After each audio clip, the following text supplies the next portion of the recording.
Hi ducks, welcome to Eat and Read, where I talk about literature and snacks. Today I am eating some delicious waffles with honey and some tea. There's a bit of a theme to today's video. It is beauty. So first of all, let me tell you about this lipstick. It was sent to me by Octoly for a review. It's the Yves Saint Laurent Rouge Volupté Shine in shade 28, Rose Intime, and I'm really disappointed with how much I like this lipstick because it's a luxury product. Like, this costs $37 and it's encased in gold. And I never normally buy or wear this sort of stuff. YSL Cosmetics is a L'Oreal subsidiary and conglomerates scare me for a lot of reasons. See, I'm going red. This is how annoyed I am with myself. This is the only makeup that I'm wearing right now.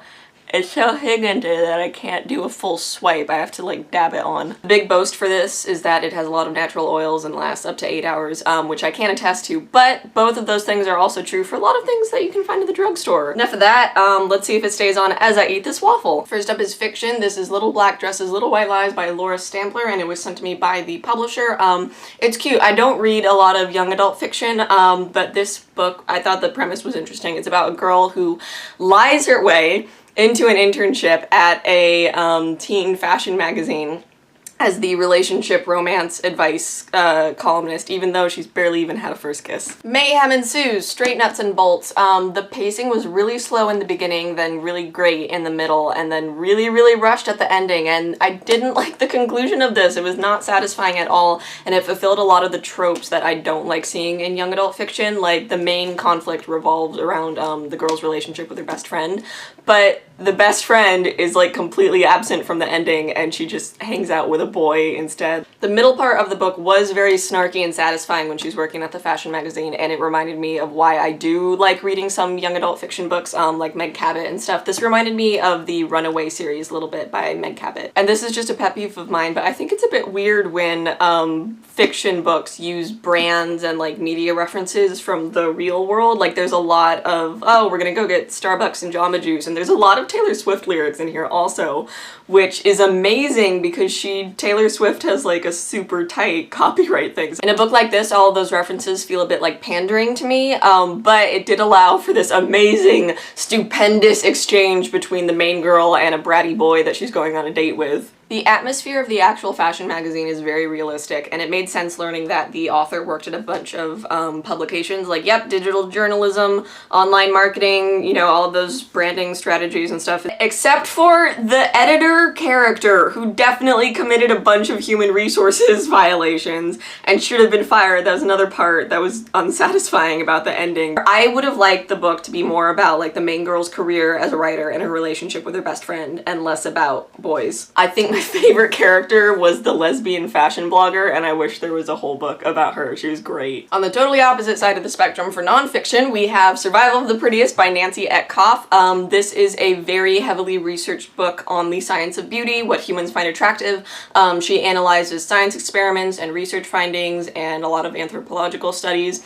It is a good sneaky study book if you are in psychology or biology. This book is very heavily researched and unfortunately very ciscentric and heteronormative, which is sadly the case for a lot of science books. Like, I look down at my neuroscience textbook and I'm like, that's not right. Watch out for that if you do want to read the book. I had to take a lot of breaks while I was reading it because there's so many discussion parts where it's like clear skin and blushing cheeks, they connote youth, youth connotes fertility, fertility connotes good mate, and that is why men of all ages like increasingly younger females, and the author is obviously not promoting acting on these like primal gross urges, but it is a lot of evolutionary psychology, and it's good to know this stuff, I guess, just so that you can like argue against it and be like, no, you don't have to do this horrible, base, attractive thing. You can be like a full human person with critical thinking skills. But yeah, evolutionary psychology is very scary to me. My favorite section was the chapter on fashion and makeup and how they inform and are the result of different societal biases. And it's so scary to see how beauty and attractive level inform so many things and so many aspects of human existence. Like, she says in the closing that, you know, obviously humans are evolved. We're like full, you know, thinking creatures, and we don't just pick who we're friends with and who we want to love based on how pretty they are. Like, we also take in like wisdom and kindness and things like that into account, but I needed her to say that at like the end of every page, just for reassurance. Took a break to get more tea and now my neighbors are blowing leaves very loudly, but I don't care, I have a video to finish. So if you would like to read any of these books, check out your local library or independent bookstore. I also have an affiliate link to Book Depository in the description, so if you shop through there, it helps to support me making these book reviews. For the poetry section of this Eat and Read, yesterday I put up the 5th issue of Leaf. This is my booklet of poetry and paintings by me. This is probably going to be the last one that I put out for a long time because I'm just going to be working on my proper book, which comes out in May 2017. Yay, but this one is all love poems, and any order made from the 21st to the 31st will include a fun holiday sticker by my design, so check that out if you'd like. Today's fact is that the average woman will spend $1,780 on lipstick throughout her lifetime, which will get you 48 of these suckers. It lasted through waffles and tea and will probably last the rest of the day, and I'm really mad about it. Good grief, that's all for me. I'm going to go for a bike ride. Later, nerds! I feel like anytime I talk about makeup in a video, my socialist ancestors are just spinning.